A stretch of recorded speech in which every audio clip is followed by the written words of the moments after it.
mga pagpupugay sa lahat ng galit na mamamayan na andito at sinasabi na hindi natin tatanggapin ang pagbusabos ng pera ng bayan. At narito tayo para tumindig para sa karapatan at pananagutan. Kagabi, nakita natin yung napaka-heartbreaking na development. Bigo tayong lahat dahil nakita natin na muli, hindi nga maaasahan ang Senado para sa pagpapanagot.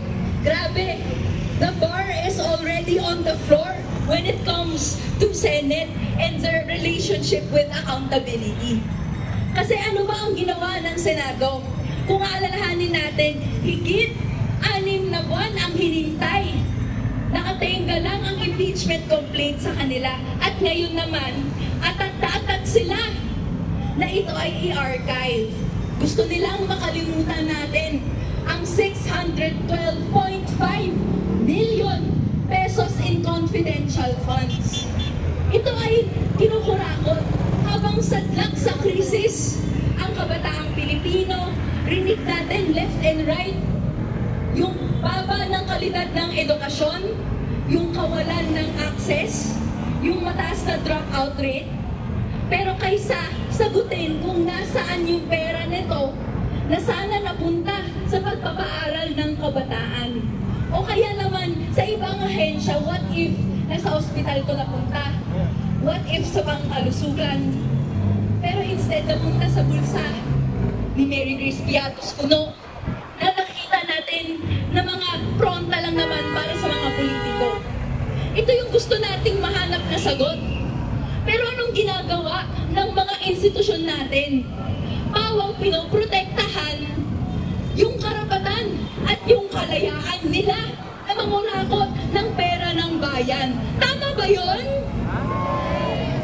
Ano ang tama? Tama na patuloy ang ating gawain magpanagot sila.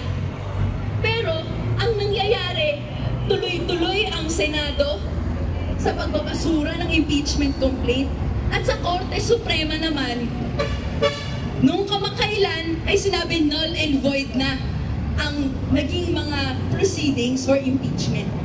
Ngayon, bukas ay may filing ang Makabayan Block laban sa naging desisyon ng Korte Suprema.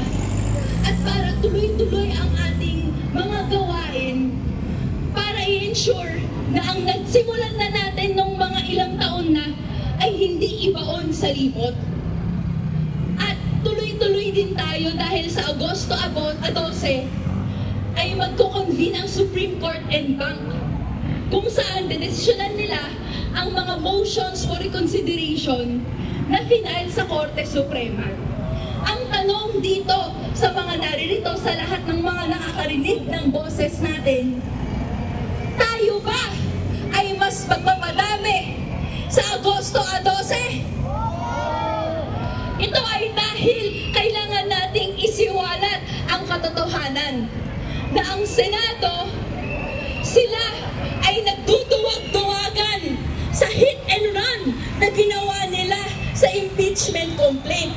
Ang tawag natin sa kanila, mga senaduwag, dahil ayaw nila pakinggan ang malakas na boses ng mamamayang Pilipino na sumisigaw sa gutom at hirap na saan ang pera ng taong bayan. Kung ayaw hanapin ng Senado at ang mga iba't ibang institusyon ay magtutulungan para itago ang gawain ni Sara na patuloy gamitin ang confidential funds at mas gagamitin pa nga ni Marcos na mas may malaking 4.5 billion confidential funds. Tayo ang maghahanap. Tayo ang magdarambong sa napakaraming institusyon na ito ang galit natin at hindi natin tatanggapin na itatago lang nila ang dapat na serbisyong nakukuha natin. Kaya naman, Sara sa kabataan at mamamayang Pilipino na andito, kita-kits po tayo sa Agosto 12. Magparami.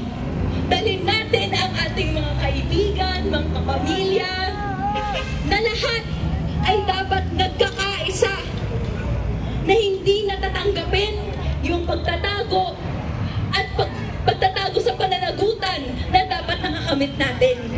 Tuloy-tuloy lang tayo hanggang makamit ang impeachment ni Sara Duterte at makawala na sa sistemang ito na patuloy na nagpoprotektahan lang ang isa't isa.